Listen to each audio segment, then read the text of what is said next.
こんにちは、ゆかです。今日は自分が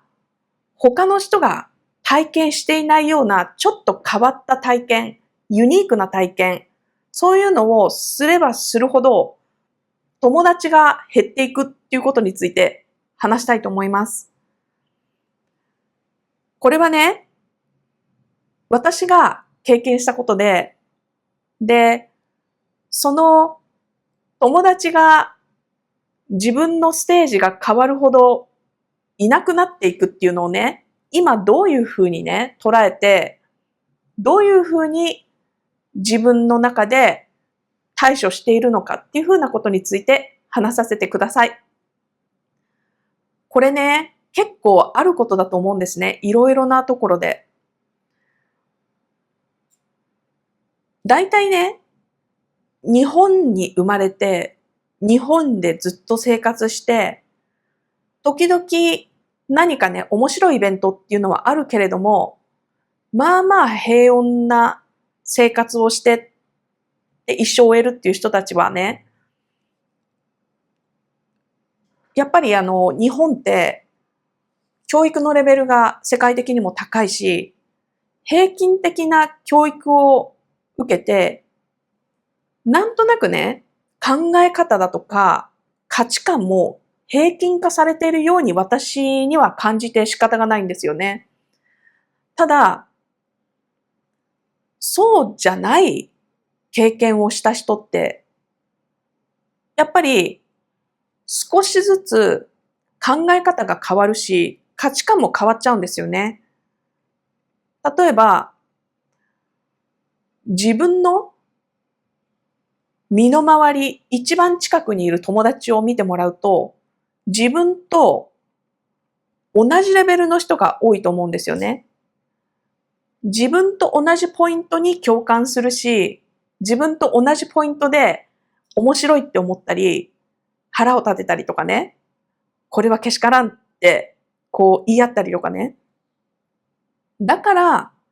友達でいられるじゃないですか。同じ価値観共有して、同じことに喜んで怒ってっていうことができるからね。で、それがね、心地いい。そういう人がほとんどだからね。だけどね、私は大人になれば、人との出会いってどんどん増えていくものじゃないですか。なんだけど、そのね、どんどん年齢を重ねるごとに友達がいなくなってったんですよ。で、それをね、なんでだろうって考えたときに、私はね、人と共感するポイントが違うんだな。人と面白いねって笑い合うポイントが違うんだなっていうことをね、だんだん感じてきました。年齢を重ねるごとね、どんどん。なんかね、とにかく会話の内容も違うし、私が面白いと思うこと。あと、会話のテンポとか回し方とかもやっぱ違うんですよね。で、その変化がどうやって起きてきたかっていうと、自分のありとあらゆる経験、体験によるんだけれども、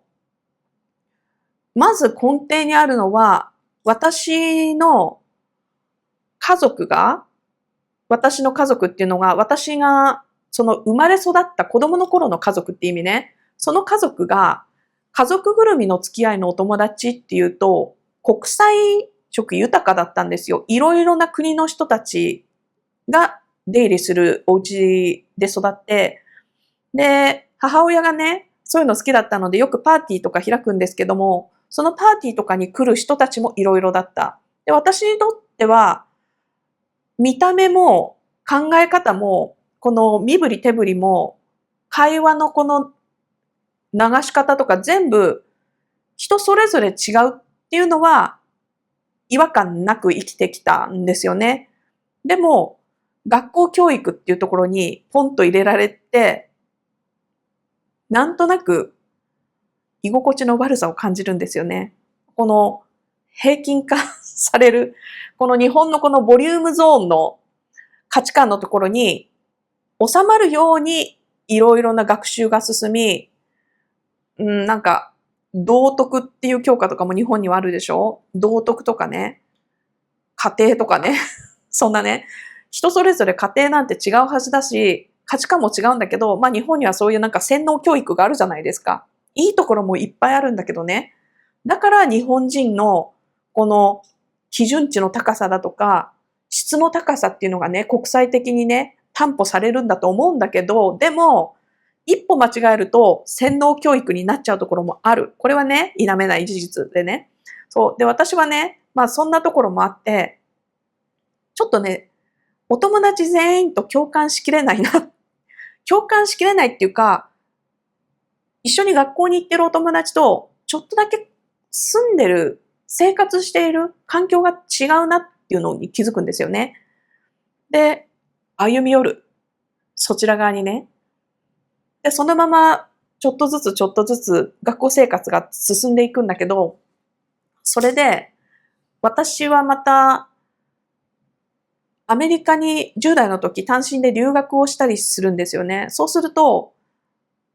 その戻ってきた時に、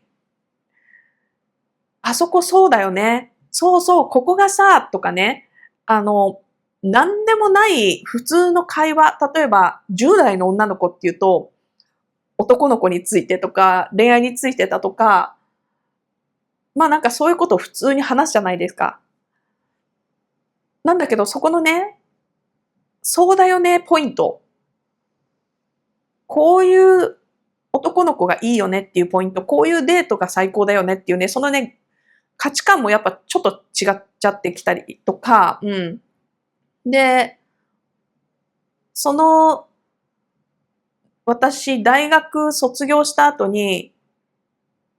真面目な方々は、ちゃんと就職活動をして、ちゃんと生活を、し続けられるように就職されると思うんだけど、私はチャランポランだったのでその、駆け落ちがてら、チェコのプラハに逃亡するんですけど、その逃亡して日本にこう戻ってきた私もやっぱ違うし、とか、20歳の時に、私、スコットランドにある、スピリチュアルなコミュニティに、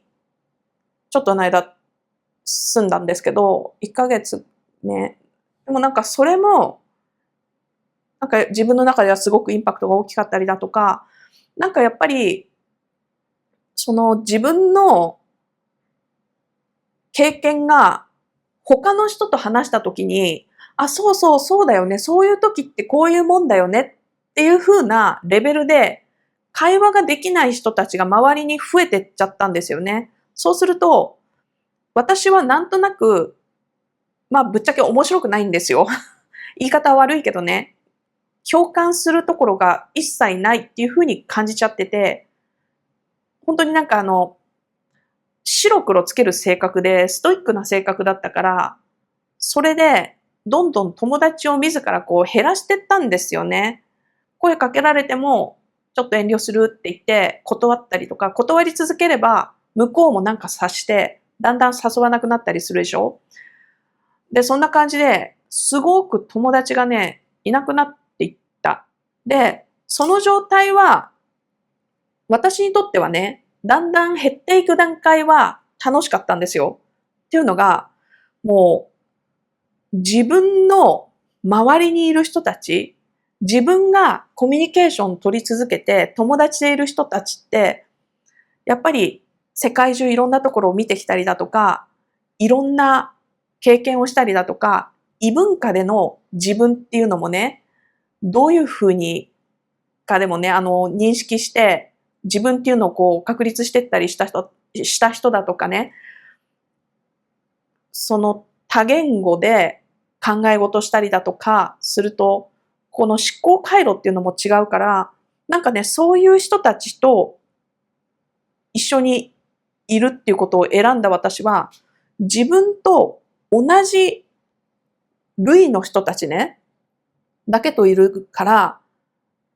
すごく楽しい、満たされる感じがしたんですよね。うん。なんだけど、そこのね、ところを超えて、今別の段階に来てて、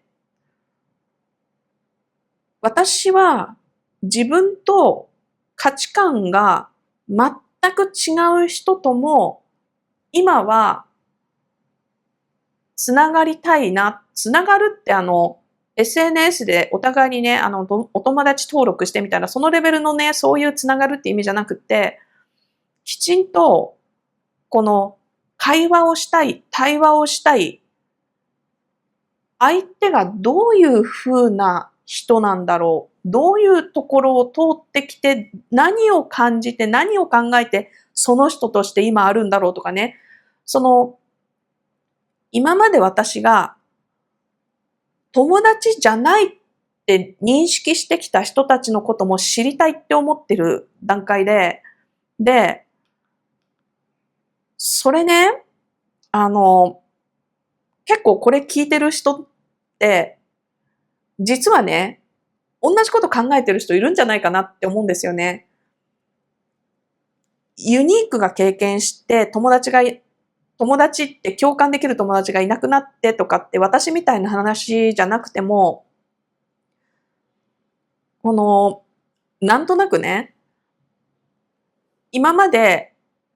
友達と毎日のようにドレスアップして飲み歩いてたのに、結婚して家庭に入って子供ができたら、今までの友達と疎遠になったっていう人もいっぱいいると思うし、どんどんお金を稼ぐようになると、生活ってやっぱり変わるし、考え方っていうのも変わるし、価値観も絶対変わるはずなんですよね。お金のある人ない人とね。それである意味ね、自分の金銭的なステージが上がるほどに、今までの友達と会わなくなってきてしまって、友達が減ってしまったように感じている人とかね、今までの田舎の方で仲良くしてた友達も、自分が大学で、都心の方出たり、町場の方に出てきて、今までの友達に会いに田舎に帰ったらなんか会話が噛み合わないんだよねみたいな人、そういう人っていっぱいいると思うんだけど、私がね、じゃあそのステージでどうするべきかって、自分の中でね、今ね、考えたこのソリューションっていうのが、自分がすべての人の価値観に共感できないっていうのはもう受け入れると。なんだけど、そこのところでね、私がきっと一番自分を戒めなきゃいけないのって、自分はその他大勢の人と違った特別な経験をしてる。だから自分の方が知っているんだっていう感覚は捨てなきゃいけないなって思って、こちらの方が優位ということではないのかなってやっぱりね、ちょっと、勘違いしてた時もあったと思う。ぶっちゃけね。でも、やっぱりその感覚がどっか、やっぱり頭の中にあると、話の節々に出ちゃうんだと思うんですよね。無意識のうちに自分の考えだとか、自分の意見の方が上に考えちゃうから、そういうふうに考えてるから、こうしたらどうだろうって聞かれてもないアドバイスをどんどんしちゃったりだとか、それってこうだよねって言って、勝手に決めつけちゃうみたいな。そういうのは、まずいなと。多分してたと思う。うん。で、それをね、取っ払って、自分の経験だとか、その、もしかしたらね、確かにね、そうかもしれないよね。そこにいる人たち、その他大勢の周りにいる人たちより、経験値が高いって感じる時もあるかもしれないし、それは間違いじゃないかもしれない部分もあるかもしれない。そこにいる人たちが経験してないことを、もしかしたら経験したってっていうことあるかもしれない。でも、それ以外の人間としての単純なこのご飯美味しいよねっていうところだとか、そのね、どんな些細なところでもいいから、何か共通点を見つけて、相手をそこから知る足がかりにして、もっと相手を知ろうって、自分の経験、体験、考え、価値観っていうのを、どんどんどんどん相手に伝えてあげよう、伝えよう、知ってほしいってこう前のめりになるんじゃなくて、その、どんな小さいところでも相手との共感できるところを見つけて、そこから相手をもっと知ろう、知りたいっていうね、その姿勢がやっぱり大事かななんて思っています、今はね。で、それにね、つくづく、そうだよなって思ったのがね、私、あるお友達の家に行って、すごく長いこと一緒に過ごしたんだけど、お家に帰ってきてね、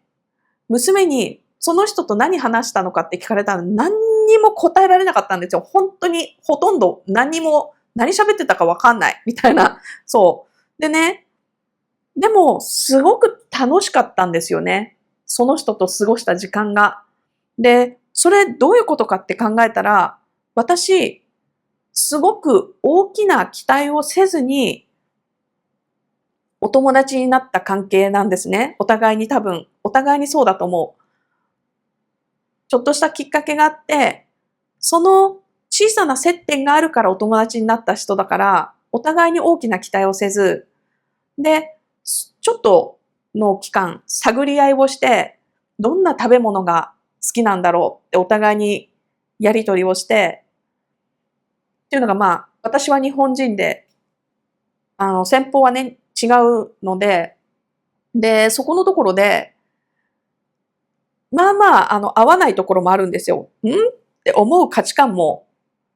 自分とは違うなって意味で、って思う価値観もあったりするんだけど、なんかね、お互いに、お互いを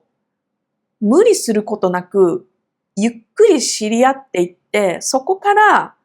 お互いのことを知っていくっていう、この時間をかけた、ゆっくりしたこの交友関係の積み重ねっていうのができてて、なんかそういう風なのが一番お互いにとって楽しいし、気持ちがいいものなんだろうなってね、なんか思った。そのお友達も今日はすごく楽しかったって言ってくれて、本当にこちらもすごく楽しかったし、とにかく気持ちいい時間を過ごせて、そう。ちょっと話がね、飛んじゃうからそれは置いといてなんだけど、うん。ね、自分のステージが変わったりとかね、あと、自分の周りのその他大勢の人たちがしてない経験を、もしね、自分がしてしまったとすると、それって、やっぱりね、そのことを話せない、話しても共感してもらえないっていうことがいっぱいあると思うんですよね。その感覚がわからない。実際に体験しないと想像の域を出ないからね。なんだけど、それによって、どんどん交友関係を狭めていったときに、自分と全く同じ考え方、価値観の中で、小さい輪の中だけで人生が回るようになってって、もし、そこのところだけで満足すればいいけれど、それをね、もうちょっと広げたい。やっぱり、その小さい輪の中だけじゃなくって、もう少しお友達増やしたいっていう時には、そこのところ、心地のいい、そこの自分にとってはすっごい楽しい、自分にとってはすごく身になる、自分を最大限に表現できるっていうね、その小さな小さな輪の外に出て、虫が好きなのか、今ちょっと虫ってちょっと、何の意味もなく出てきたんだけど、虫が好きだとか、果物が好き、料理が好きとか、散歩するのが好きとかね、なんか共通のテレビドラマのシリーズが好きとか、そんなのでもいいけれど、本当に小さな共通点を見つけて、で、その小さな共感ポイントをだんだん足がかりにして相手のことを知っていく。人間としてどういう人なのか。で、そのね、自分にとってはね、そこのところを広げていく前の段階ではね、気づかない経験っていうか、よくよくこうね、相手のことを知っていったら、自分は今まで経験していなかったことを相手が経験していたことって多々あると思うんですよね。っていうのが、みんなが全く同じ経験して生きてるってことは絶対ないから。で、例えば、それが自分の経験したことないことを教えてもらったら、それはまた自分にとってプラスになる。で、もっと言うとね、自分と全く同じような経験してる人、いっぱいいると思う。で、もっと言うとね、何でもない毎日、起きて、仕事行って、家に帰ってきてご飯食べてまた寝るってね、その繰り返しだけをしている人、もしかしたらね、いろいろな経験をしてきてしまった人にとってはつまらない人生だって思ってるかもしれない。自分だってそれ毎日やってるけど何のも面白みもないよ。自分みたいにこんなこともあんなこともしなければ、やっぱり人生って深みもないし、って思う人もいるかもしれないけど、でも人間みんな違うから、もしかしたらね、その他大勢自分も含めてやっているその全く同じ経験でも、その人に聞いたら、その人なりのユニークな捉え方をしているっていうことも多々あるんですよね。やっぱり人それぞれすごく感じ方とか考え方って違うもんだから、そこをね、最初からこの人は自分と比べて世界